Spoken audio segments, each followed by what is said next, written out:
আসসালামু আলাইকুম। আজকের টপিক হচ্ছে পার্টস অফ স্পিচের উপর। আপনারা দেখতে পাচ্ছেন এখানে পার্টস অফ স্পিচ কত প্রকার? টোটাল 8 প্রকার।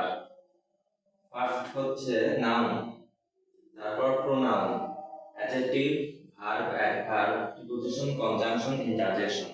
এখন সেন্টেন্সের কোথায় কোনটা ব্যবহার করা হয় আমরা ধাপে ধাপে আলোচনা করব। প্রথমে নাউন। নাউন কাকে বলে?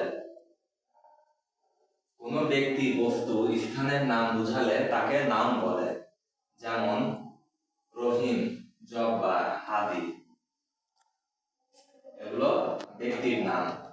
তারপর যদি আমরা দেখি চেয়ার, টেবিল, কলম, এগুলো হচ্ছে বস্তু, আমাদের নাউনের ভেতর পড়ে। তারপর আমরা যদি দেখি বিভিন্ন স্থানের নাম, পাবনা, বাংলাদেশ, ভারত বা বিভিন্ন এলাকা বুঝালে আমরা মনে করবো এগুলা নাউনের ভিতর পড়ে। আচ্ছা, এখন সংখ্যার ভিত্তিতে নাউন দুই প্রকার, একটা কাউন্টেবল নাউন আর একটা কথা বলতে হবে একটা কাউন্টেবল নাউন আর একটা আনকাউন্টেবল নাউন।